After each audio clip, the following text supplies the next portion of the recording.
Hello everyone, welcome back to clever study point. तो आज की वीडियो क्लास 10 के स्टूडेंट के लिए होने वाली है। ये वीडियो जो है वन शॉट होगी, फिर चाहे आपका ज्योग्राफी हो, हिस्ट्री हो, पोल साइंस हो, इकोनॉमिक्स हो, इन चारों सब्जेक्ट से जितने भी इंपॉर्टेंट क्वेश्चन बनते हैं हम इस वन शॉट वीडियो में ही कंप्लीट कर लेंगे। और ये वीडियो जो है आपके mid term exam point of view से बहुत ज्यादा इंपॉर्टेंट होगी। और इस वीडियो में हम लॉन्ग क्वेश्चन आंसर्स को डिस्कस करेंगे, एमसीक्यू नहीं होंगे। और इस वीडियो की पीडीएफ भी आपको फ्री में अवेलेबल करवा दी जाएगी। तो चलिए शुरू करते हैं। और आपको हमारे टेलीग्राम ग्रुप को ज्वाइन करना है, जो कि है एकलव्य क्लास 10 ईएसपी ग्रुप, जहां पर आपको इस वीडियो की पीडीएफ जो है अवेलेबल करवा दी जाएगी। ओके, सो आप इस टेलीग्राम ग्रुप को जरूर ज्वाइन कर लेना। तो आज का सबसे मोस्ट इंपॉर्टेंट क्वेश्चन की अगर हम बात करें, जो कि एग्जाम में बार बार पूछा जाता है, इसकी वर्डिंग भी थोड़ी चेंज हो सकती है एग्जाम में, पर ये क्वेश्चन अधिकतर एग्जाम में पूछा ही जाता है, जो है कि विकास की धारणता से आप क्या समझते हैं। विकास की धारणता की चार विशेषताओं का उल्लेख करें।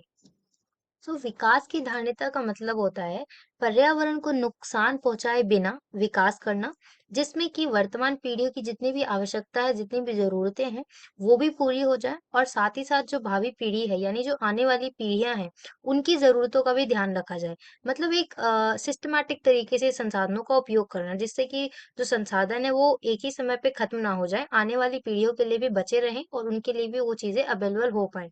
ठीक है। तो एक नियंत्रण में उनका उपयोग करना, ठीक है, और पर्यावरण को नुकसान पहुंचाए बिना। ठीक है। और अगर हम इसकी विशेषताओं की बात करें, तो संसाधनों का विवेकपूर्ण उपयोग, नवीनकरणीय संसाधनों का अधिकतम उपयोग, ऐसे संसाधन जिनको नवीकृत करा जा सके उन संसाधनों का ज्यादा उपयोग किया जाए। और वैकल्पिक संसाधनों को ढूंढने में मदद मिलेगी। इस विचारधारा से क्या होता है कि कोई भी संसाधन है वो बहुत अगर कम है, तो उसके विकल्प में और क्या यूज किया जा सकता है, उसको ढूंढने में भी मदद मिलती है। ठीक है। और जो संसाधन होते हैं उनका पुनः उपयोग भी किया जाता है। जब इस विधारणता को अपनाया जाता है, तो संसाधनों का जो है पुनः उपयोग भी किया जाता है। ठीक है। तो ये विशेषताएं हैं। इस आंसर को आप अपने वर्डिंग में और थोड़ा सा एक्सप्लेन भी कर सकते हैं। ठीक है। नेक्स्ट क्वेश्चन में हमसे पूछा गया है, निवल उपस्थिति अनुपात से आप क्या समझते हैं।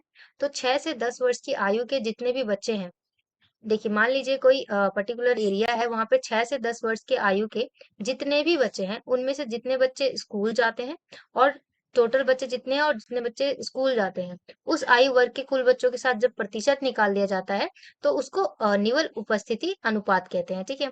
और औसत आय क्या है।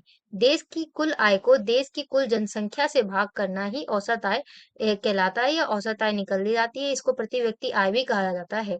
तो मतलब है यहाँ पे देश की कुल आय, मतलब पूरी जनसंख्या कितनी है, उसको देश ने कितना कमाया, वो कुल आय कितनी हुई देश की, जब उसका अनुपात निकाला जाता है, उसको ठीक है औसत आय कहते हैं।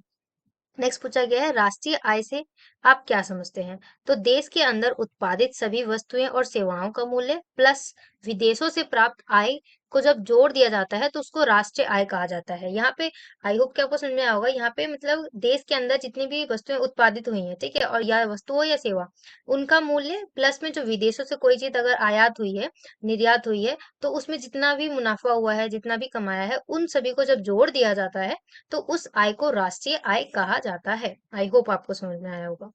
नेक्स्ट क्वेश्चन में हमें पूछा गया है, जेब में रखा रुपए ये सब वस्तुएं और सेवाएं नहीं खरीद सकता जिसकी आपको आवश्यकता होती है, एक बेहतर जीवन के लिए आवश्यकता होती है। क्या आप इस कथन से सहमत हैं। विवेचना करें।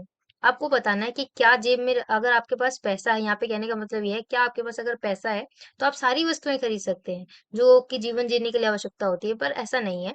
बिकॉज बिल्कुल हम इस बात से सहमत हैं कि हाँ जी, बिल्कुल जेब में रखा रुपए जो है वो सब कुछ नहीं खरीद सकता।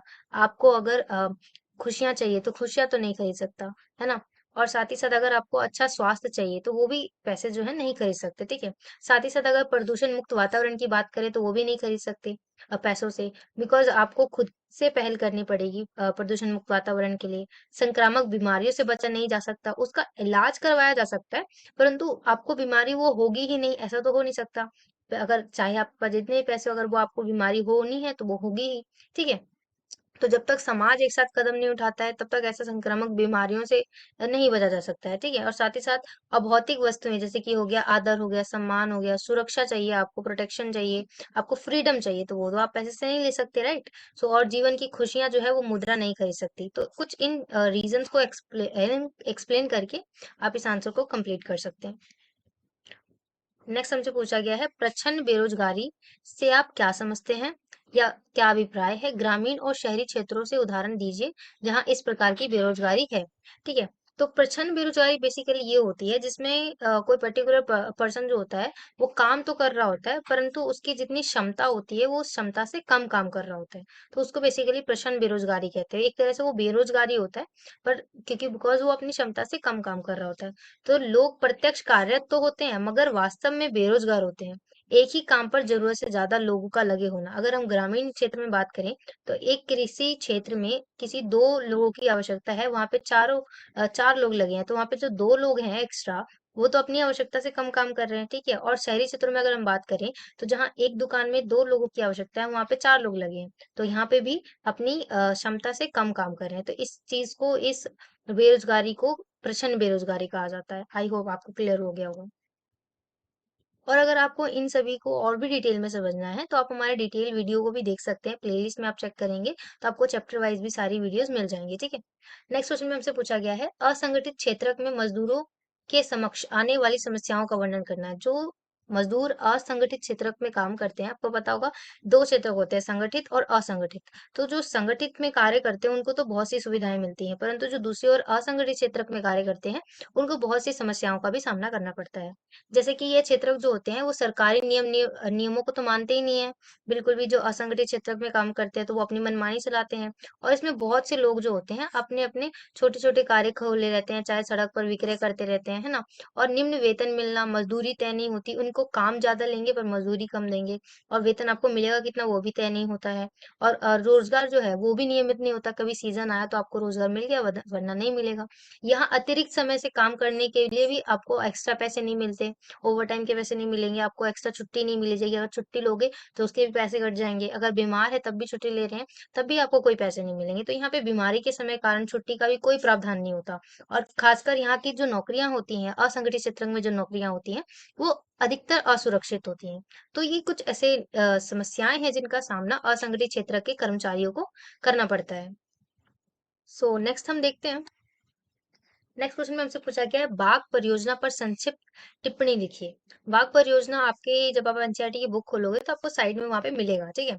तो 1973 में शुरू की गई थी इसको, और बाघों की संख्या निरंतर घटने के कारण ये परियोजना शुरू की गई थी। बिकॉज 1973 तक जो बाघ थे उनकी संख्या बहुत घटती जा रही थी, कम होती जा रही थी, इसलिए इस परियोजना को शुरू किया गया। प्रोजेक्ट टाइगर परियोजना विश्व की बेहतरीन परियोजनाओं में से एक है। ठीक है। और नेक्स्ट क्वेश्चन में हमसे पूछा गया है जैव विविधता क्या है, यह मानव जीवन के लिए क्यों आवश्यक है। तो जब हम जैव विविधता की बात करते हैं तो जैव विविधता का अर्थ होता है आपस में घनिष्ठ रूप से जुड़े हुए तथा परस्पर एक दूसरे पर निर्भर ऐसे पादप या जंतु जिनके विभिन्न विभिन्न प्रकार होते हैं। ऐसे पादप या जंतु जिनके बहुत विविध तरह के प्रकार होते हैं और जो आपस में जुड़े होते हैं या एक दूसरे पर निर्भर होते हैं, उसको बेसिकली जैव विविधता कहा जाता है। ठीक है। और अगर हम इसकी मानव जीवन में कैसे आवश्यक है तो बताएं तो वन्य जीव और कृषि फसल उपजातियों में अत्यधिक जैव विविधताएं पाई जाती हैं। आपने देखा होगा किसी की जो फसल होती है उसमें कितनी तरह की जैव विविधताएं होती है, राइट। और मानव और जो दूसरे जीवधारी हैं वो आपस में एक जटिल पारिस्थितिकी तंत्र का निर्माण करते हैं, बिकॉज वो एक दूसरे पर निर्भर है ना। एंड विभिन्न प्रकार के जीव जंतु और वन्य पारिस्थितिकी तंत्र में महत्वपूर्ण भूमिका निभाते हैं। तो ये तीन रीजन है जो कि मानव जीवन के लिए आवश्यक है जैव विविधता। ठीक है। इस आंसर को आप कुछ इस प्रकार लिख सकते थे। नेक्स्ट पूछा गया है हमसे वर्षा जल संग्रहण क्या है। भारत के विभिन्न भागों में वर्षा जल संग्रहण की कोई दो विधियां बतानी है आपको। तो वर्षा जल संग्रहण बेसिकली एक तकनीक होती है जिसके द्वारा क्या होता है, वर्षा के जल को ना खाली स्थान पर या घरों में टैंक बनाकर या बेकार पड़े जो कुएं होते हैं ना उनमें भर दिया जाता है और बाद में फिर इसका उपयोग कर लिया जाता है। अगर हम बात करें भारत के विभिन्न क्षेत्रों में वर्षा जल संग्रहण की तरीकों का, तो पहाड़ी और जो पर्वतीय क्षेत्र होते हैं उसमें लोग गुल या कुल जैसी वहिकाएं बनाते हैं। ठीक है। जिसमें नदी की धारा का रास्ता बदलकर खेतों की ओर सिंचाई के लिए ले जाया जाता है। और राजस्थान में अगर हम बात करें तो पीने का जल एकत्रित करने के लिए छत पर वर्षा जल संग्रहण का एक तरीका जो है बहुत आम तरीका है। ठीक है। और पश्चिम बंगाल में अगर हम बात करें तो बाढ़ के जो मैदान होते हैं उसमें लोग अपने खेतों की सिंचाई के लिए बाढ़ जल वहिकाएं बना लेते हैं। और शुष्क तथा अर्ध शुष्क क्षेत्रों में खेतों में वर्षा जल एकत्रित करने के लिए गड्ढे बना दिए जाते हैं जिससे कि वर्षा का जल एकत्रित हो जाए। ठीक है। नेक्स्ट क्वेश्चन हमसे पूछा गया है स्वामित्व के आधार पर संसाधनों के विभिन्न प्रकार को समझाइए। तो स्वामित्व के आधार पर बनाना है बताना है। आपकी बुक्स में और भी कई आधारों पर संसाधन है, उन सभी को आप याद करके जाइएगा। जरूरी नहीं है स्वामित्व के आधार पर, किसी भी के आधार पर आपसे पूछा जा सकता है, ठीक है। तो स्वामित्व के आधार पर फर्स्ट होता है हमारा व्यक्तिगत संसाधन। इसमें क्या होता है, व्यक्तिगत संसाधन में क्या होता है, व्यक्ति का स्वामित्व में, जैसे वो खुद का कोई भी व्यक्ति है उसी का स्वामित्व है उस पर, या जैसे कि बाग हो गया, चारागाह हो गया, तालाब हो गया, कुआं हो गया, ठीक है, जिस पर किसी एक व्यक्ति का कुछ खुद का व्यक्तिगत संसाधन हो, ठीक है। सामुदायिक संसाधन ऐसे संसाधन होते हैं जिस पर किसी पूरे समुदाय का अधिकार होता है, समुदाय के सभी लोगों को उपलब्ध होता है उसमें, ठीक है। जैसे गांव का पशुचारण हो गया, भूमि, शमशान भूमि हो गई, ठीक है। नगरीय क्षेत्र में जो पार्क होते हैं वो पूरे समूह के होते हैं।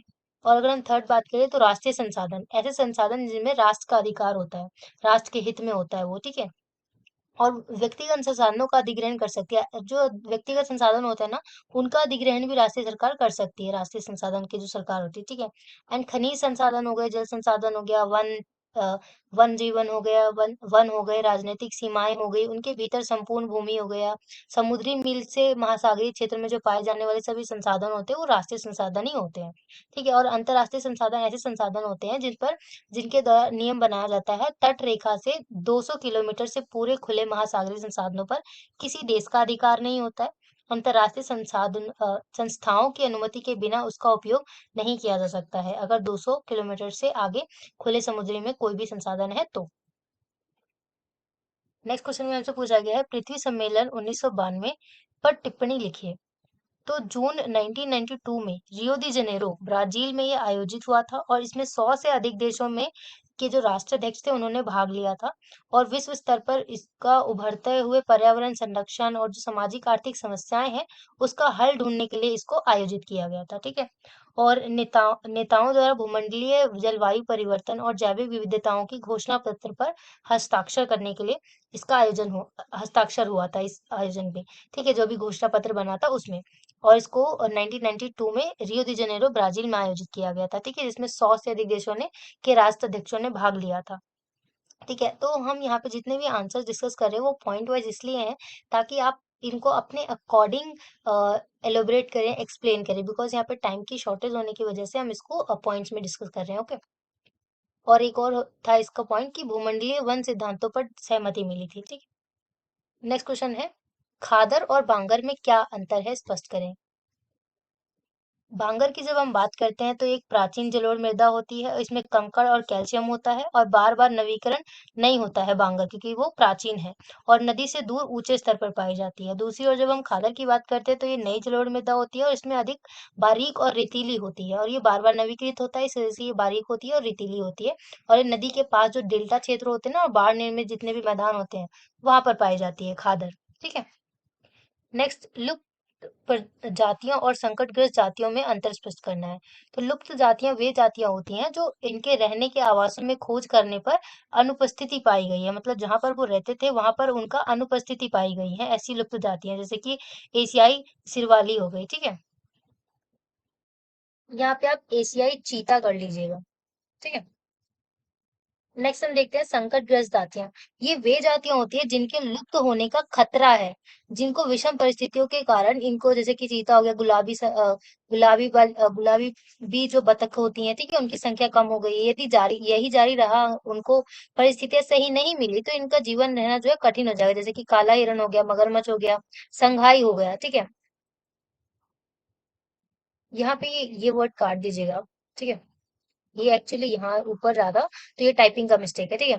तो लुप्त जातियां ऐसी होती हैं जिनको जहाँ रहना था वहां अगर देखा गया तो वहां उनको उपस्थिति नहीं पाई गई, वो लुप्त हो चुके हैं, ठीक है। और अगर हम संकटग्रस्त जातियों की बात करें तो ऐसी जिनको अगर उनकी परिस्थितियां ठीक नहीं होती हैं तो वो बिल्कुल ही गायब हो जाएंगे, जैसे कि काला हिरण हो गया, ठीक है, और संगाई हो गया। नेक्स्ट हम देखते हैं, एक नवीकरणीय संसाधन होते हुए भी जल के संरक्षण तथा प्रबंधन की आवश्यकता है, क्यों, क्या रीजन है उसके पीछे। तो विश्व में केवल 2.5% ही जल जो है वो ताजा जल है, पीने योग्य है। जल संसाधनों का अति दोहन हो रहा है, आवश्यकता से ज्यादा उपयोग किया जा रहा है। जल उतना ही है परंतु उपयोगिता जो है बहुत बढ़ती जा रही है, और जनसंख्या बढ़ती जा रही है जिसकी वजह से मांग भी बढ़ती जा रही है, और असमान पहुंच है, क्योंकि जल एक ही जगह हर जगह अवेलेबल नहीं है इक्वल पार्ट में, कहीं बहुत ज्यादा है कहीं थोड़ा कम है। तो मतलब उसकी पहुंच जो है वो भी असमान है और मांग बहुत ज्यादा है।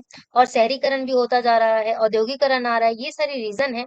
और जो कि एक जल जो है नवीकरण है, उसके बावजूद जो है उसके प्रबंधन की और संरक्षण की आवश्यकता है। तो इन सभी पॉइंट्स को बताते हुए आप अपने आंसर को कंप्लीट कर सकते हैं।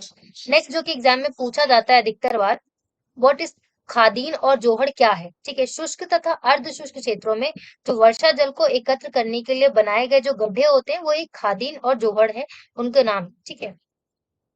बेल्जियम के समाज में विभिन्न भाषाई लोगों के बीच तनाव के क्या कारण थे? तो अगर हम बात करें बेल्जियम के समाज में जो विभिन्न भाषाई लोग थे उनके बीच में तनाव के क्या कारण थे, तो उसका पहला कारण था कि बहुसंख्यक जो डच भाषा थी उसकी अवहेलना करी जाती थी बहुसंख्यक होने के बावजूद भी। और जो अल्पसंख्यक फ्रेंच भाषी लोग थे उनका अधिक ताकतवर होना और समृद्ध होना। आप देख सकते हैं जो डच थे वो बहुत संख्या बहुसंख्यक थे, उसके बावजूद उनकी अवहेलना होती थी। और फ्रेंच जो थे वो अल्पसंख्यक थे, उसके बावजूद वो लोग ताकतवर थे और समृद्ध थे। आर्थिक विकास और शिक्षा का लाभ जो है एक खास समुदाय तक ही सीमित था। राजनीतिक सत्ता भी एक समुदाय विशेष में ही केंद्रित थी। तो ये ऐसे रीजन होंगे तो ऑब्वियसली तनाव के कारण तो बढ़ेंगे ही। ठीक है। नेक्स्ट है सत्ता की साझेदारी क्यों आवश्यक है? इस पे आपको आंसर लिखना है। ठीक है, तो ये क्वेश्चन भी बहुत इंपॉर्टेंट है, कई बार एग्जाम में पूछा जाता है। अगर हम युक्तिपरक तर्क देखें हानि या लाभ के परिणामों के आधार पर, तो विभिन्न सामाजिक जो समूह होते हैं उनके बीच में टकराव का अंदेशा कम होता है। और जितनी भी राजनीतिक व्यवस्था होती है उसमें स्थायित्व आ जाता है, स्थायित्व लाने के लिए अच्छा है। और नैतिक तर्क देखें हम, जिसमें अंतर्भूत महत्व पर आधारित होता है जो कि हमारा नैतिक तर्क, उसमें सत्ता की साझेदारी जो होती है वो लोकतंत्र की आत्मा होती है। और लोगों की भागीदारी की आवश्यकता होती है तथा लोग अपनी भागीदारी के माध्यम से ही शासन में जुड़े रहते हैं। और लोगों का अधिकार है कि उनसे सलाह ली जाए। और प्रशासन की शासन अ, और प्रशासन की जो शासन है वो किस प्रकार होगी, कैसे होगा, क्या चलेगा, वो लोगों से सलाह ली जाए। ठीक है। तो इन रीजनों की वजह से जो सत्ता की साझेदारी है, सत्ता में सहभागिता जो है वो आवश्यक है। ठीक है। नेक्स्ट क्वेश्चन में पूछा गया है लोकतंत्र में नियंत्रण और संतुलन की व्यवस्था से आप क्या समझते हैं? ये भी बहुत इंपॉर्टेंट क्वेश्चन। तो लोकतंत्र में की सरकार में विभिन्न अंग होते हैं, जैसे कि विधायिका हो गया, कार्यपालिका हो गया, न्यायपालिका हो गया। इन तीनों के बीच में सत्ता की साझेदारी होना आवश्यक है, जिसकी वजह से सत्ता में जो है संतुलन और नियंत्रण बना रहता है। इसी प्रक्रिया को, जिसमें विधायिका, कार्यपालिका और न्यायपालिका होती है, उन तीनों के बीच में सत्ता की साझेदारी होती है, उसी को हम नियंत्रण और संतुलन की व्यवस्था कहते हैं। ठीक है। सरकार के विभिन्न अंग होते हैं जो कि एक ही स्तर पर रहकर अपनी अपनी शक्ति का उपयोग करते हैं, एक ही स्तर पर रहते हैं। ठीक है। और क्षैतिज रूप में रहते हैं और एक ही स्तर पर रहकर अपने अपने सत्ता का यूज करते हैं। और कोई भी एक अंग जो होती है वो सत्ता का असीमित उपयोग नहीं कर पाता है, हर अंग जो है दूसरे अंग पर अंकुश रखता है। इससे विभिन्न जितनी भी संस्थाएं होती है ना उनके बीच सत्ता का संतुलन बनता रहता है। और उदाहरण के लिए अगर हम बात करें तो मंत्री विधायिका के प्रति उत्तरदायी होते हैं। ठीक है। न्यायपालिका की नियुक्ति तो कार्यपालिका करती है, परंतु जो न्यायपालिका है उसकी कार्यपालिका तथा विधायिका द्वारा बनाए गए कानूनों पर अंकुश रखती है। इस लाइन को आपको इस आंसर में जरूर लिखना है, ये बहुत इंपॉर्टेंट लाइन है। यहाँ पे कहने का मतलब ये है कि जो कार्यपालिका है उसकी नियुक्ति, सॉरी, न्यायपालिका जो है, न्यायपालिका की नियुक्ति कौन करता है? कार्यपालिका। ठीक है। परंतु जो न्यायपालिका है उस ही कार्यपालिका तथा विधायिका द्वारा बनाए गए कानूनों पर अंकुश रखता है। न्यायपालिका को बनाया तो कार्यपालिका ने, परंतु जो न्यायपालिका है वो कार्यपालिका और विधायिका के द्वारा जितने भी कानून बनाए गए उस पर अंकुश रखना है तो वो न्यायपालिका रखती है। तो आई होप कि आपकी वही लाइन समझ में आई होगी। इस व्यवस्था को ही नियंत्रण और संतुलन की व्यवस्था कहते हैं। तो इस आंसर में आपको ये वाली लाइन जरूर लिखनी है। सो नेक्स्ट क्वेश्चन हम देखते हैं। तो इस क्वेश्चन में हमसे पूछा गया है 1992 से पूर्व विकेंद्रीकरण के स्वरूप का वर्णन करना है। तो जब तक विकेंद्रीकरण नहीं हुआ था 1992 तक, उसके पहले की क्या क्या सिचुएशन थे, उसका कैसा स्वरूप था, उसके बारे में आपको बताना है। ठीक है। तो इसका सबसे पहले ऑप्शन में आप इस तरीके से आंसर लिख सकते हैं कि सभी राज्यों में जो था ना वो गांव के स्तर पर ग्राम पंचायतें थी और शहरों में क्या थी, नगर पालिका की स्थापना की गई थी, है ना। और स्थानीय जो संस्थाएं थी और जो राज्य सरकार थी वो अधीन नहीं रखी गई थी। स्थानीय संस्थाएं जितनी भी थी उनको राज्य सरकार के अधीन नहीं रखा गया था। ओके। और साथ ही साथ जितनी भी स्थानीय संस्थाएं होती थी ना उनमें चुनाव जो है वो नियमित समय पर नहीं होता था। एक फिक्स टाइमिंग नहीं होती थी उनकी नियमित चुनाव की, कि इस समय तो होगा चुनाव होगा, पर ऐसा नियमित कोई नियमित चुनाव नहीं होता था स्थानीय संस्थाओं के। ठीक है। और जो स्थानीय संस्थाएं होती थी जितनी भी, उनके पास ना अपना अधिकार था और ना ही संसाधन, ना उनके पास ज्यादा अधिकार हुआ करते थे और ना ही उनके पास इतने संसाधन हुआ करते थे कि वो किसी चीज का निर्णय ले पाए और उसको इम्प्लीमेंट कर पाए। ठीक है। तो कुछ इस तरह का स्वरूप था विकेंद्रीकरण का 1992 से पहले, और इसको जो है आप अपनी वर्डिंग में भी और बड़ा करके आंसर को लिख सकते हैं अकॉर्डिंग टू मार्क्स। ओके। और नेक्स्ट क्वेश्चन में हमसे पूछा गया है, एकात्मक और संघात्मक सरकारों के बीच में अंतर स्पष्ट कीजिए। तो मैं आपको बता दूं, ये क्वेश्चन बहुत ज्यादा इंपॉर्टेंट है, एग्जाम में पूछा ही जाता है कि एकात्मक और संघात्मक सरकार के बीच में क्या अंतर होता है। तो जब हम एकात्मक शासन व्यवस्था की बात करते हैं, तो इसमें क्या होता है कि केंद्र सरकार शक्तिशाली होता है, ठीक है, और इसके अंतर्गत क्या होता है, संविधान संशोधन केंद्र सरकार ही कर सकती है। राज्य सरकार संविधान, अगर संविधान के संशोधन करने हैं तो उसमें राज्य सरकार का कोई हस्तक्षेप नहीं होगा, वो केंद्र सरकार ही कर पाएगी, ठीक है। अभी हम एकात्मक शासन व्यवस्था को डिस्कस कर रहे हैं, और इसी के साथ साथ जो शक्तियां होती है वो एक ही जगह पर केंद्रित होती हैं, जो कि है केंद्र सरकार, ठीक है। एंड इसमें एक ही नागरिकता होती है, इसमें नागरिकता भी लोगों को कितनी मिलती है, एक ही मिलती है, ठीक है। एंड साथ ही साथ जो केंद्र सरकार होती है ना, वो राज्य से शक्तियां ले सकती है। अगर उसने कोई शक्ति दे रखी है और केंद्र सरकार अगर वो चाहे कि वो पावर राज्य के पास नहीं होनी चाहिए, तो वो वापस भी ले सकती है, ठीक है। और दूसरी ओर जब हम संघात्मक शासन व्यवस्था की बात करते हैं, तो इसमें क्या होता है कि केंद्र सरकार अपेक्षाकृत कमजोर होती है, इसमें राज्य सरकार थोड़ी ज्यादा ताकतवर होती है, ठीक है। एंड इसमें क्या होता है कि केंद्र सरकार अकेले संविधान संशोधन नहीं कर सकती। अगर संविधान संशोधन का टॉपिक है तो उसमें केंद्र सरकार हो गया, राज्य सरकार हो गया, उन सभी से सहमति लेनी पड़ेगी, तभी संविधान संशोधन हो सकता है। अगर केंद्र सरकार चाहे मैं करना चाहता हूँ तो ऐसा नहीं हो सकता, राज्य सरकार से भी सहमति लेनी पड़ेगी, ठीक है, संघात्मक शासन व्यवस्था में। ठीक है, और साथ ही साथ शक्तियां जो होती है वो कई स्तरों पर विभाजित होती हैं, ठीक है। जैसे कि इसमें क्या होता है कि कई संघीय व्यवस्था वाले देशों में दोहरी नागरिकता भी होती है। एकात्मक शासन व्यवस्था में क्या होता है, नागरिकों को एक ही नागरिकता दी जाएगी, पर कई ऐसे संघात्मक शासन व्यवस्था वाले देश होते हैं जहां पर लोगों को जो होता है दोहरी नागरिकता भी दी जाती है, ठीक है। तो ये डिफरेंस था बेसिकली एकात्मक शासन व्यवस्था और संघात्मक शासन व्यवस्था में। ओके। और नेक्स्ट क्वेश्चन में हमसे पूछा गया है, क्षेत्रीय दलों ने भारतीय लोकतंत्र और संघवाद को मजबूत बनाने में महत्वपूर्ण भूमिका निभाई है। इस कथन के पक्ष में आपको तर्क देना है, ठीक है।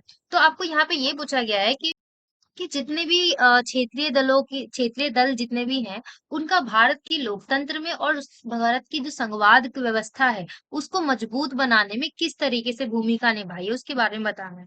तो अगर जब हम बात करते हैं क्षेत्रीय दलों के बारे में, तो आपने देखा होगा कि जब गठबंधन की सरकार बनती है, तो उसमें सबसे ज्यादा महत्वपूर्ण भूमिका किसकी होती है, वो क्षेत्रीय दलों की ही होती है। बिकॉज क्षेत्रीय दलों के साथ ही जो सरकार जिसके पास इतनी सीटें मिल गई हैं कि वो गठबंधन कर सकता है, तो वो क्षेत्रीय दलों के सहारे ही, उनके साथ ही मिलकर जो है वो सरकार बना पाता है, ठीक है। तो इस सिचुएशन में क्षेत्रीय दलों की जो होती है बहुत ज्यादा सहभागिता महत्वपूर्ण हो जाती है, ठीक है। सो पिछले कुछ दशकों में अगर हम देखें तो क्षेत्रीय या फिर राज्य स्तरीय दलों की संख्या में ना काफी ज्यादा इजाफा हुआ है। इन्होंने भारतीय लोकतंत्र और संघवाद को निम्नलिखित तरीके से मदद पहुंचाया, जिसको अब हम डिस्कस करते हैं। फर्स्ट पॉइंट पे अगर आप बताना चाहें तो ऐसे बता सकते हैं, भारतीय संसद में राजनीतिक रूप से अधिक विविधता दिखाई देने लग गई है। ऑफ कोर्स, जो विभिन्न क्षेत्रों और समूहों के वास्तविक प्रतिनिधित्व को दर्शाती है कि विभिन्न विभिन्न समूह से होते हैं, जो प्रतिनिधित्व है, जो प्रतिनिधि है वहां का, वो अलग अलग समूह से आ रहा है, अलग अलग क्षेत्रों से आ रहा है। संसद में जो है राजनीतिक रूप से बहुत अधिक विविधता दिखाई देने लग गई है, ठीक है। इसी के साथ गठबंधन सरकारों के इस दौर में बिना क्षेत्रीय पार्टी के समर्थन के राष्ट्रीय सरकार बनाना मुश्किल है। जो राष्ट्र की सरकार, जिसको राष्ट्र सरकार बनाना है, तो अगर वो ऐसी सिचुएशन आती है जिसमें गठबंधन की सरकार बनानी पड़ रही है, तो उस समय क्या होता है कि जो क्षेत्रीय पार्टियां होती है ना, जिनकी जितनी भी उनकी बहुत ज्यादा महत्वपूर्णता जो है वो बढ़ जाती है, ठीक है। साथ ही साथ क्षेत्रीय दलों ने राष्ट्रीय दलों की मनमानी, केंद्रीय नियंत्रण की प्रवृत्ति के खिलाफ अवरोधीकरण एवं संतुलनकारी भूमिका निभाई है। देखिए, इस लाइन का क्या मतलब है कि जब गठबंधन की सरकार मान लीजिए बन जाती है, तो उसमें जो क्षेत्रीय पार्टियां थी, जो अलग अलग क्षेत्र से आई थी, वो भी शामिल है उस पर्टिकुलर राष्ट्रीय सरकार में, ठीक है। तो अगर जो राष्ट्रीय दल होंगे, वो अगर कोई कानून बनाते हैं या कोई बिल पास करते हैं, तो उसमें अगर किसी क्षेत्र का हनन होता है और कोई जो पार्टी है वो उसी क्षेत्र से आई है, तो वो उस टॉपिक को उठाएगी, बोलेगी नहीं ऐसा नहीं हो सकता, हमारे क्षेत्र में ये प्रॉब्लम है, आप इस बात को भी उठाइए, आपने ऐसा क्यों उठाया, ये हमारे क्षेत्र में इम्प्लीमेंट नहीं हो सकता है। तो मतलब यहाँ पे कहने का मतलब ये है कि जब गठबंधन की सरकार बनती है, तो जो राष्ट्रीय दल होता है, जो मेन दल है उसमें, वो जो है अपनी मनमानी नहीं कर पाता है, ठीक है। और उसको जो है पार्टी में जितने भी क्षेत्र के दल हैं, उन सभी से सहमति लेनी पड़ेगी किसी भी बिल को लाने के लिए, किसी भी बिल को पास कराने के लिए, ठीक है। तो इसमें एक तरीके से जब क्षेत्रीय पार्टियां जो है राष्ट्रीय पार्टी के साथ मिलती हैं, तो एक तरीके से संतुलनकारी भूमिका निभाई जाती है, ठीक है। और साथ ही साथ अब क्षेत्रीय हितों एवं मुद्दों को राष्ट्रीय स्तर पर भी अधिक महत्व दिए जाने लगा है, जो लोकतंत्र और संघवाद दोनों की मजबूती के लिए बहुत आवश्यक है। तो देखिए यहाँ पे ये कहने का मतलब ये है इस फोर्थ लाइन में कि जब जितने भी क्षेत्रीय हित के दल होते हैं उनका जब पहले क्या होता था कि क्षेत्रीय हितों के जो दल होते थे वो छोटे छोटे होते थे, उनका मतलब उनकी सुनी नहीं जाती थी, ऐसा कह सकते हैं। परंतु जब राष्ट्रीय दलों के साथ उनका गठबंधन होना शुरू हुआ तो क्षेत्रीय दलों से जितने भी लोग आते थे उन्होंने भी अपनी समस्याओं को सामने रखा और उनकी समस्याओं पर भी बात हुई, उन पर भी मुद्दा चला और उनके भी जो है सहयोग मिलने लगा। ठीक है, तो क्षेत्रीय जो दल थे उनके साथ साथ ही जो क्षेत्र हैं छोटे छोटे उनके भी विकास होने लग गए। ठीक है, तो जिसकी वजह से कि लोकतंत्र और संघवाद जो है वो दोनों की मजबूती के लिए ये आवश्यक है कि आप किसी एक पर्टिकुलर एरिया को न लेकर पूरे संपूर्ण देश का विकास करेंगे, राइट। तो जब क्षेत्रीय दल आते हैं तो कुछ इस तरीके से इफेक्ट पड़ता है जिससे क्या होता है कि लोकतंत्र जो है और भी मजबूत होता है कि लोग, क्योंकि लोकतंत्र में क्या होता है कि सबकी सहभागिता आवश्यक होती है। ठीक है, तो और साथ ही साथ संघवाद जो है भारत का जो है संघवाद संघीय रूप जो है वो भी बहुत ज्यादा महत्वपूर्ण होता है और मजबूत बन जाता है जब क्षेत्रीय दलों का सहभागिता होता है। ठीक है, तो कुछ इस प्रकार आप इस क्वेश्चन के आंसर को लिख सकते हो। और यहाँ पे वीडियो में टाइम की कमी होने की वजह से हम थोड़ा सा कम डिस्कस कर पा रहे हैं, पर अगर आपको इन वीडियोस के लाइक इन सब्जेक्ट्स के डिटेल में वीडियोस चाहिए तो वो ऑलरेडी हमारे चैनल पे अपलोडेड है, आप जाकर चेकआउट कर सकते हैं। ठीक है, प्लेलिस्ट है पूरी, हमारी प्लेलिस्ट को आप चेक कर सकते हैं। ठीक। सो नेक्स्ट क्वेश्चन में हमसे पूछा गया है संवाद की किन्हीं तीन बुराइयों की व्याख्या करनी है। संवाद की बुराइयां क्या है उसकी कोई तीन के बारे में बताना है आपको। ठीक है, तो इसमें संवाद की सबसे बड़ी बुराई की अगर हम बात करें तो केंद्र सरकार का अधिक शक्तिशाली होना, साथ ही साथ संविधान संशोधन का अधिकार केवल केंद्र को ही प्राप्त होना और साथ ही साथ संसद को अधिक अधिकार होना। अकॉर्डिंग टू अदर थिंग्स संसद को यहाँ पे ज्यादा अधिकार होता है। ठीक है, एंड धन संबंधी अधिकारों का अधिकार अगर हम बात करें तो वो भी केंद्र के पास ही होता है। ठीक है, और केंद्र सरकार का राज्य सरकारों के मामले में अनावश्यक हस्तक्षेप। इसमें क्या होता है जब संवाद शासन होती है तो उसमें क्या होता है कि जो केंद्र सरकार होती है वो राज्य सरकार में बिना कोई आवश्यकता नहीं है उसके बावजूद भी अनावश्यक हस्तक्षेप करती है। ठीक है, सो नेक्स्ट क्वेश्चन अब हम देखते हैं। इस क्वेश्चन में हमसे पूछा गया है श्रीलंका में पास हुए 1950 के कानून के अनुसार सिंहली लोगों के वर्चस्व के तीन प्रावधान लिखने हैं कि ऐसे कौन से तीन ऐसे कानून बनाए गए थे जिसकी वजह से जो सिंहली समुदाय था उनका वर्चस्व जो है वो और बढ़ गया था। ठीक है, तो फर्स्ट अगर हम बात करें तो श्रीलंका सिंहली भाषा को श्रीलंका की राजकीय भाषा घोषित कर देना, जिसकी वजह से भी सिंहली लोगों का वर्चस्व जो है वो और बढ़ने लग गया। साथ ही साथ सिंहली लोगों को शिक्षण संस्थाओं सरकारी नौकरियों में प्राथमिकता मिलने लग गई। और जितनी भी अन्य जातियां थी, तमिल हो गई, उनको ना नौकरी हो गई या संस्थाएं शिक्षण संस्थाएं हो गई उनमें प्राथमिकता नहीं दी जाती थी। पहले सिंहली समुदाय जितने भी लोग आते थे उनको प्राथमिकता दी जाती थी। ठीक है, और साथ ही साथ सिंहली लोगों को राजनीतिक प्रक्रिया में स्वतंत्र रूप से भाग लेने का अधिकार था। अगर राजनीतिक प्रक्रिया में भाग लेना है तो वो भी अधिकार किसको था, केवल सिंहली लोगों को था। ठीक है, और साथ ही साथ बौद्ध धर्म को पूजा अर्चना करने की पूर्ण स्वतंत्रता थी। तो कुछ ये कारण थे जिसकी वजह से सिंहली जो समुदाय थे उनके लिए कानून बनाए गए 1950 में, जिसकी वजह से उनका जो है वर्चस्व जो है वो बढ़ने लग गया। ठीक है, वर्चस्व के कारण ये थे। ठीक, सो नेक्स्ट क्वेश्चन हम देखते हैं। फ्रांसीसी क्रांतिकारियों ने फ्रांसीसी लोगों में सामूहिक पहचान की भावना किस प्रकार पैदा की। तो यहाँ पे आपको आपसे पूछा गया है कि फ्रांसीसी क्रांतिकारियों ने ऐसे कौन से चीजें अपनाई जिसकी वजह से जो फ्रांसीसी लोग थे उनके अंदर सामूहिक पहचान की भावना जो है वो पैदा होने लग गई थी। तो अगर हम बात करें तो सामूहिक पहचान का भाव निम्न प्रकार से विकसित हुआ। ठीक है, फर्स्ट पितृभक्ति और नागरिकता के विचार उसमें जितने भी फ्रांसीसी क्रांतिकारी थे उन्होंने क्या किया, पितृभक्ति और नागरिकता के विचार को सामने लाए, जिसकी वजह से सामूहिक पहचान की भावना और बढ़ने लग गई। और साथ ही साथ नए राष्ट्र चिन्ह केंद्रीकृत प्रशासनिक व्यवस्था, नया राष्ट्र चिन्ह बनाया। ठीक है, और साथ ही साथ केंद्रीकृत प्रशासनिक व्यवस्था लाया गया जिसकी वजह से भी सामूहिक पहचान की भावना और बढ़ने लग गई। राष्ट्रीय भाषा का एक समान भार व मान की व्यवस्था, जो राष्ट्रीय भाषा है उसका एक समान भार भी होगा मान भी होगा, ऐसी व्यवस्था लाई गई। इन व्यवस्थाओं की वजह से जितने भी फ्रांसीसी लोग थे उनके अंदर सामूहिक पहचान की भावना जो है वो और बढ़ने लग गई थी। ठीक है, सो नेक्स्ट क्वेश्चन में हमसे पूछा गया है जोल्वेराइन क्या था। तो जोल्वेराइन अगर मैं बात करूं तो ये एक जर्मन शुल्क संघ था जिसमें क्या होता है अधिकांश जर्मन जो थे वो राज्य शामिल थे। ठीक है, और यह संघ जो है 1834 में प्रशा की पहल पर स्थापित हुआ था। किसकी पहल पर? प्रशा की पहल पर 1834 में। और इस ये जर्मन शुल्क संघ है जिसमें जर्मन राज्य शामिल थे, ठीक है। और इसमें विभिन्न राज्यों के बीच जो है शुल्क अवरोधों को समाप्त कर दिया गया था और मुद्राओं की संख्या को दोगुना कर दी गई थी, ठीक है। और जो पहले 20 से भी अधिक थी, यह संघ जर्मनी के आर्थिक एकीकरण का प्रतीक था। तो मुद्राओं की संख्या को ना 2 कर दी गई थी, जिसका अगर हम पहले बात करें तो वो पहले 20 से भी अधिक थे, ठीक है। और यह जो था, ये संघ जो थी वो जर्मनी के आर्थिक एकीकरण का प्रतीक था, ठीक है। तो एक जॉल्वेराइन एक जर्मन शुल्क संघ था जिसमें अधिकतर जर्मन राज्य शामिल थे, ठीक है।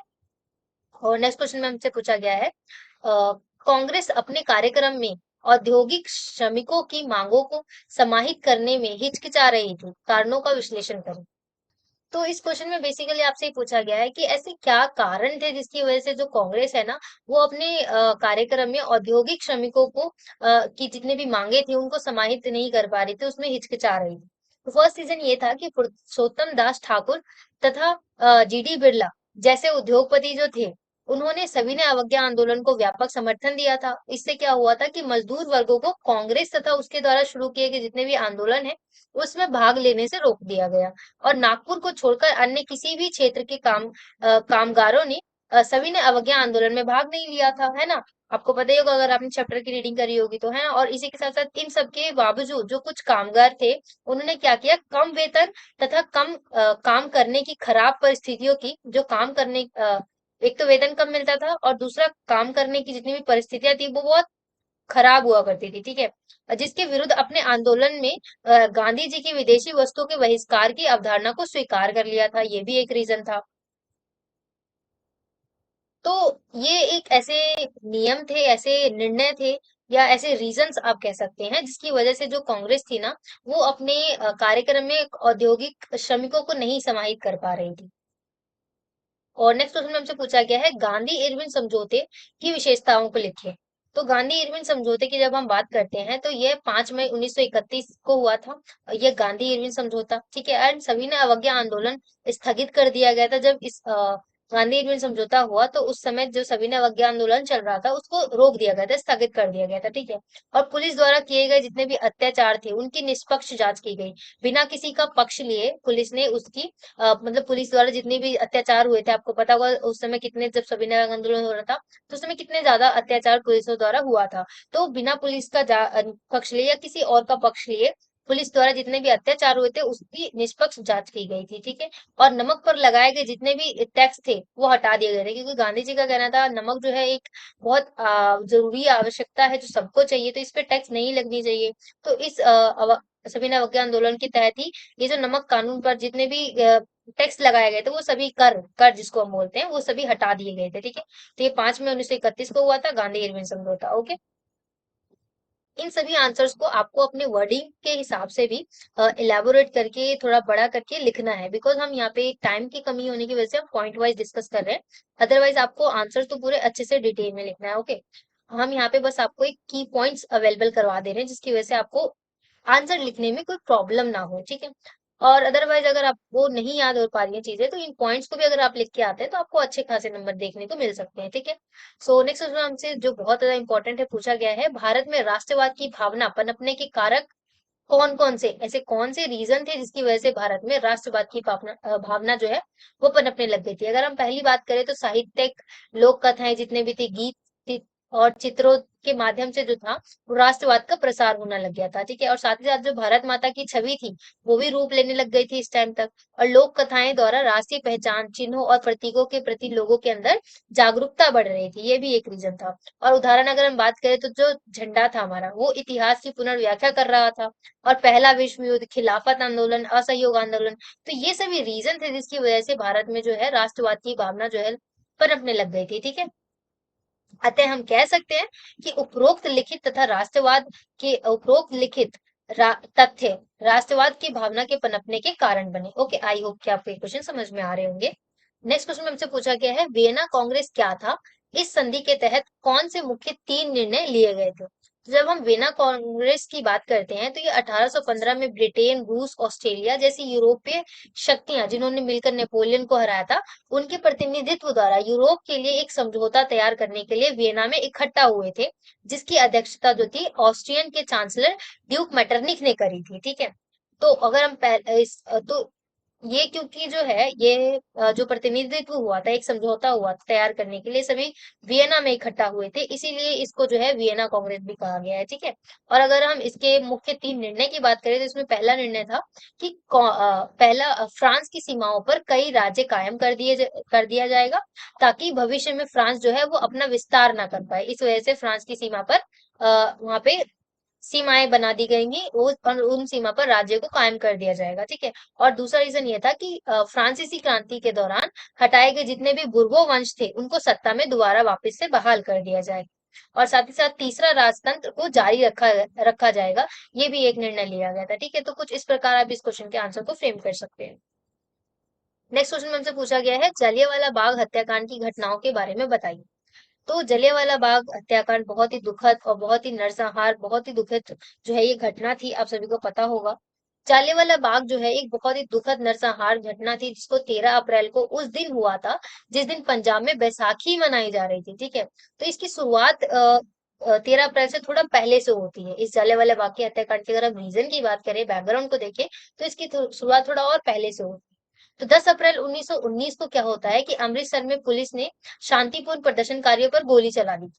कि अमृतसर में शांतिपूर्ण तरीके से प्रदर्शन हो रहा था, पर परंतु पुलिस ने क्या किया कि उन पर गोली चला दी। इसके कारण क्या हुआ, जो लोग थे ना वो जगह जगह पर, सरकारी संस्थाएं जितनी भी थी उन पर सभी पर आक्रमण शुरू कर दिया। ये भी एक रीजन बन गया।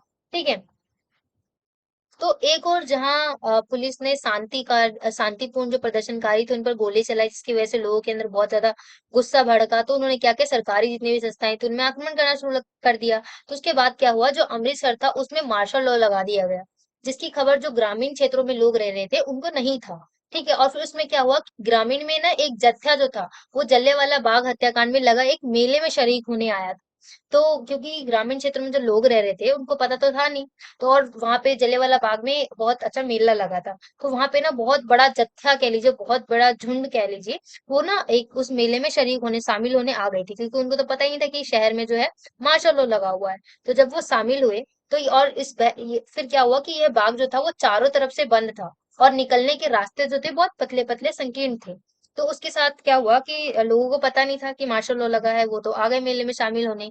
परंतु यहाँ पे जनरल डायर ने क्या किया, बहुत ही क्रूर रोल निभाया यहाँ पे, कि जनरल डायर ने क्या किया, निकलने के सभी रास्ते जो संकीर्ण थे ना उनको भी बंद करवा दिया, और भीड़ पर बेधड़क गोली चलवा दी, जिसकी वजह से क्या हुआ, ना भीड़ बाहर निकल पाई, ना कहीं छुप पाई, और पूरे भीड़ पर जो जनरल डायर था उसने गोलियां चलवा दी। और फिर बाद में उसने रीजन दिया कि हम सबको शांत कराना चाहते थे और लोगों को मार्शल लॉ के बारे में पता नहीं था, हमारा ये रीजन नहीं था, ऐसा ऐसा करके ना इसने बहुत सारे रीजन दिए। ठीक है, परंतु यहाँ पे लोगों को बहुत ज्यादा नुकसान हुआ, उनको पता नहीं था कि मार्शल लॉ लगा है, और जलियांवाला बाग में वो मेले में आए थे अच्छा खासा घूमने, और जनरल डायर ने बहुत क्रूर तरीके से यहाँ पे गोलियां चलवा दी, जिसकी वजह से क्या हुआ, सभी बहुत अनगिनत लोगों को जो है अपनी जान गंवानी पड़ी थी। ठीक है, और इस दुर्घटना में क्या हुआ था, सैकड़ों लोग जो थे वो मारे गए थे, और सरकार का रवैया यहाँ पे बहुत ही ज्यादा, बहुत बड़ा क्रूर था, बहुत ही क्रूर था, जिसकी वजह से क्या हुआ था, सैकड़ों के लोगों को अपनी जान जो है वो गंवानी पड़ी थी। ठीक है,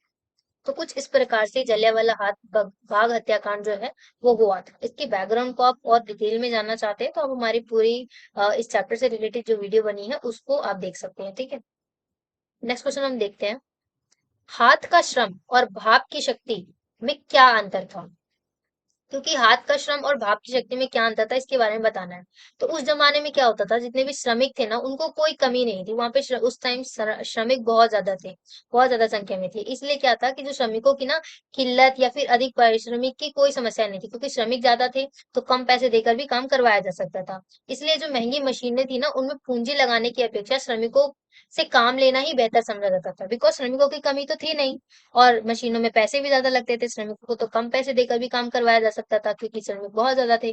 तो उस समय जो लोग थे ना वो महंगी मशीनों पर पूंजी लगाना अच्छा नहीं समझते थे, वो सोचते थे कि हम श्रमिकों से ही काम करवा लें, और साथ ही साथ जो मशीनों से बनी चीज होती थी ना, वो एक ही जैसी होती थी। परंतु जो हाथ से बनी हुई चीज होती थी, उसका गुणवत्ता भी अलग होता था, सुंदरता भी जो होती थी वो बहुत अधिक बढ़कर होती थी मशीनों से, बिकॉज हाथ से बनाई गई कारीगरी जो होती है वो अलग ही दिखती है। और अलग अलग डिजाइन भी मिलेंगे, परंतु मशीन में क्या हुआ, एक ही जैसी चीज मिलेगी, उसकी गुणवत्ता भी थोड़ी खराब होती है। परंतु हाथ से बनी हुई चीजों की गुणवत्ता भी और सुंदरता भी दोनों ही बहुत अच्छी होती है, ये भी रीजन था। और साथ ही साथ उच्च वर्ग के जो लोग थे ना, वो हाथ से बनी हुई चीजों को ज्यादा पहनना पसंद करते थे। ये भी एक रीजन था जिसकी वजह से वास्तु शक्ति से ज्यादा हाथ के श्रम को महत्वपूर्णता दी जाती थी। लेकिन जब 19वीं सदी के अमेरिका में स्थित स्थिति कुछ अलग थी। अभी यहाँ तो ऐसी चीजें चल रही थी, परंतु जो 19वीं सदी था उसमें जब अमेरिका की बात करें तो इसी ओर यहाँ पर ये सिचुएशन था। परंतु अमेरिका में ना स्थिति कुछ अलग थी, वहां पर श्रमिकों की कमी थी, जिसके कारण ना मशीनीकरण ही एकमात्र रास्ता बच गया था, बिकॉज श्रमिक बहुत कम थे हाथ से कारीगरी करने वाले। तो इसकी वजह से उनके पास एक ही कारण रीजन बन गया था, वो था मशीनीकरण, जिसकी वजह से ताकि वो अपना हाथ के काम को आगे बढ़ा पाए। तो अमेरिका के पास तो ये सिचुएशन था, परंतु यहाँ पे ये कुछ ऐसे रीजन थे जिसकी वजह से वाष्प शक्ति से ज्यादा हाथ के श्रम को महत्वपूर्णता दी जाती थी। ठीक है, आई होप कि आपको सारे क्वेश्चन यहाँ तक समझ में आ रहे हैं। सो नेक्स्ट क्वेश्चन में हमसे पूछा गया है, जॉबर कौन थे। तो जॉबर एक पुराने विश्वस्त कर्मचारी होते थे, जिनको उद्योगपतियों ने ना मजदूरों की भर्ती के लिए रखा हुआ था। वो जॉबर क्या करते थे ना, वे गांव से लोगों को लाते थे, वो काम का भरोसा दे देते थे कि चलो तुम हमारे साथ, हम तुमको काम दिलवाएंगे। और कोई एक ऐसा कर्मचारी होता था जो उद्योगपतियों का बहुत भरोसेमंद हुआ करता था। वो क्या करता था, गाँव जाता था, वहां से श्रमिकों को लेकर आता था। और फिर बाद में क्या हुआ, जॉबर ने ना मदद के बदले पैसे लेना भी शुरू कर दिया, और लोगों से तोहफे लेने कर मांग तोहफों की मांग भी करने लग गया। जिसकी वजह से क्या हुआ, लोग जो गुस्सा भी हुए थोड़े। तो जॉबर एक पुराना विश्वस्त कर्मचारी होता था, जो गांव से लोगों को लेकर आता था कि चलो तुम हमारे साथ, हम आपको शहर में काम दिलाएंगे। ठीक है। और नेक्स्ट क्वेश्चन में हमसे पूछा गया है, स्पिनिंग जेनी क्या था। ये भी बहुत इंपॉर्टेंट क्वेश्चन है, ये भी कई बार एग्जाम में पूछ लिया जाता है। अगर हम स्पिनिंग जर्नी की बात करें तो ये एक मशीन था, जिसका ना विरोध किया था लोगों ने 19वीं सदी में। क्या था, 19वीं सदी का मध्य दौर था। उसमें भी अगर हम शहरों की आबादी की बात करें तो उसमें भी 10% से भी अधिक जो लोग थे ना, वो गरीब हुआ करते थे। और उस समय आर्थिक मंदी बहुत थी, जिसके दौर में क्या हो रहा था कि एक तो बेरोजगारी बहुत है, मंदी भी बहुत चल रही है।